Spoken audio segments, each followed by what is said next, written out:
And there is more breaking news as the death toll continues to rise. We now know at least 52 people, including a toddler, have been confirmed dead. And that's when an illegally occupied building went up in flames in Marshalltown overnight. Johannesburg authorities say the death toll in this devastating story could still rise. We know that recovery operations this morning, Ayanda, are still continuing. Michelle, if you were mistaken and believed this is a scene from a horror film, you'd be forgiven.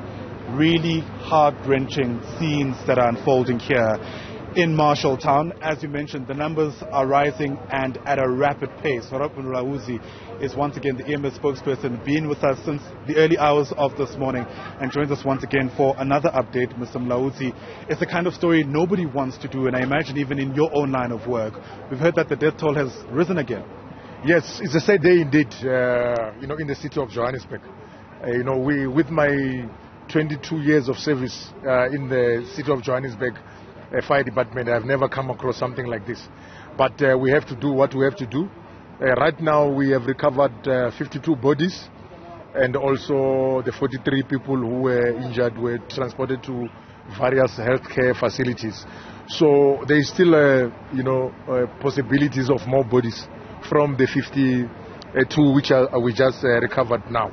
So after we've done our search and recovery operation, we will be handing over this incident to the South African Police Service to continue with their investigations. Yeah. What becomes the strategy now, Mr. Mlauzi? It's a 5-story building that went up in flames, and I imagine part of what you have to do is to go floor by floor. Yes, we have already done with the first floor and the second floor.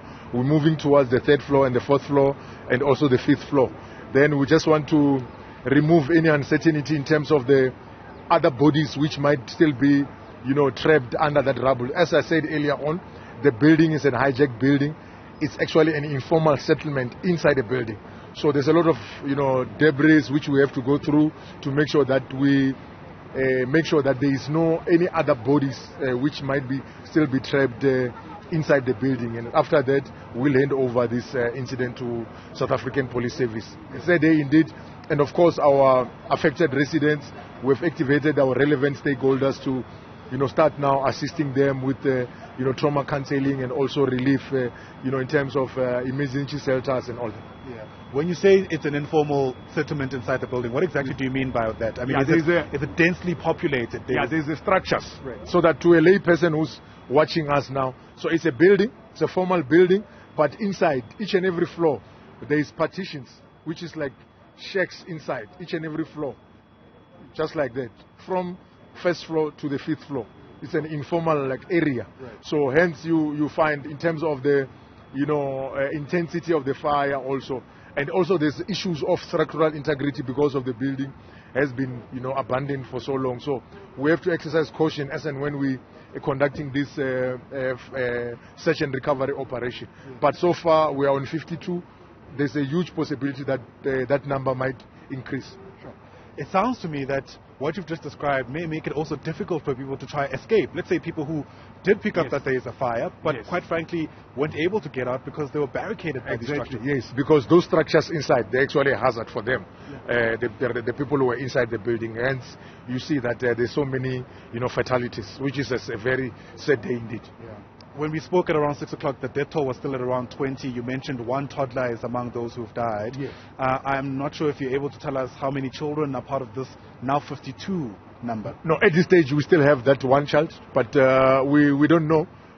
We should be able to give you like a full comprehensive feedback in terms of the total number of people and with out of that number how many children, how many females, how many males. So that number we still have to get more consolidated feedback, and then we'll be able to give you such feedback. Robert Mlauzi, once again, thanks very much indeed for your time. Really do appreciate it. And there you have it. Difficult to come back from that, by the way, outside of just digesting the absolute devastating picture that Robert Mlauzi has tried to paint for us. I'm going to move out of shot. I'm going to let the camera do the talking if it can, and show you what else is taking place here. Once again, more of those bodies still coming out, and my colleague Nkosi will try his best to try and not necessarily show you parts of the story that are obviously very grim. And perhaps I should actually add a warning that the details I'm about to share with you are quite graphic.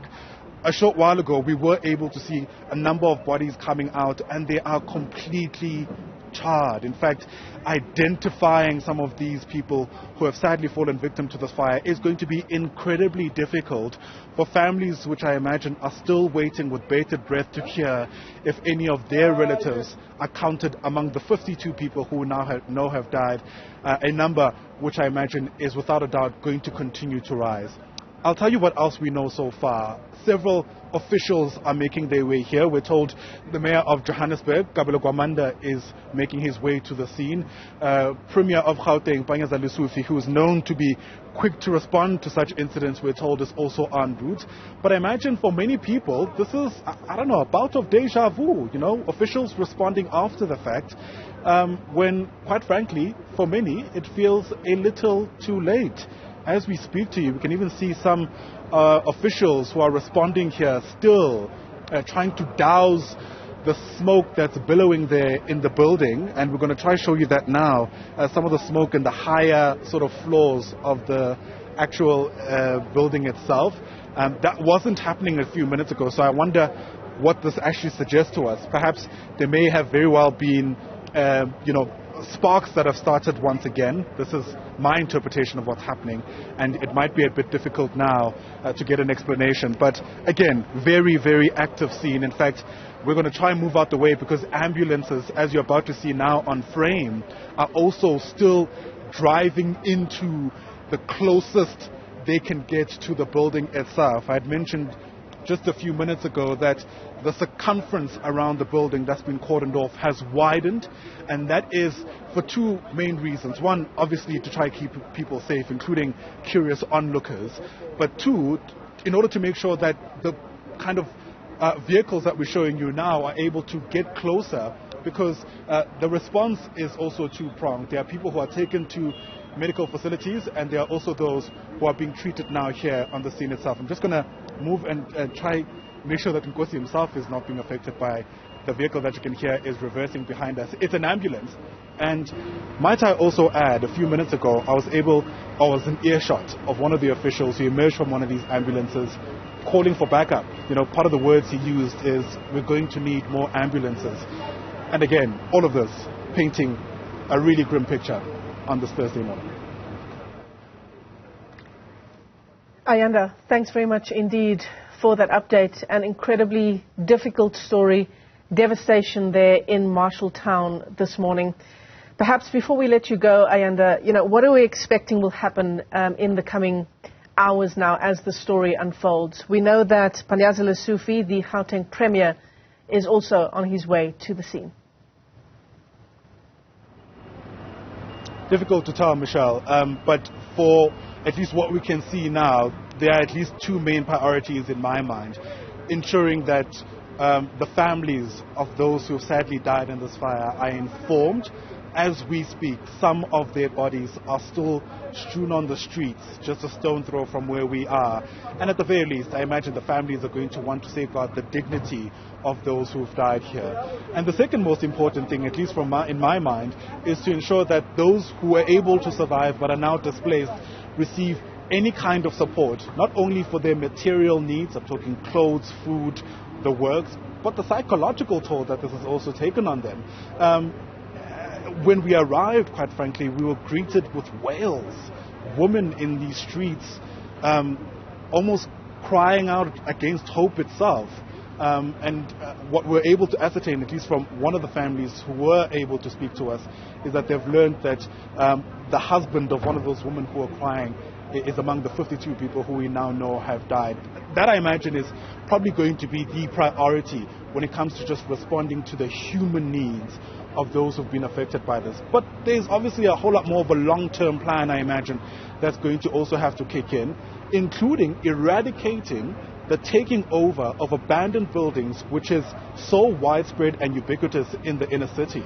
You and I, who've been doing this for a while, Michelle, know that from as long as we can remember, there's always been a story around buildings being hijacked in the inner city. In fact, it has been used as a major politicking issue in the lead up to a number of elections. And it seems even those who've been appointed and have finally been able to get into these offices have simply been unable to make right on the promises they have been able to make while on the campaign trail. So, yeah, that's certainly, I imagine, where the story is going to be headed. And I shudder at the thought of us forgetting that this is the cost of ineffective governance in some instances. And certainly that's how people are seeing how this devastation has unfolded. Certainly, Ayanda. As you're talking to us this morning live from the scene, we're getting information from Johannesburg's EMS and from our producer on the ground there with you that the death toll has now risen even further. It is now at 55. 55 people killed in that fire at a 5-storey building in Marshalltown in Johannesburg. That number includes 1 child, 40 others being treated in hospital. Ayanda, thanks for that update. We'll speak to you a little later on in the next hour of the program.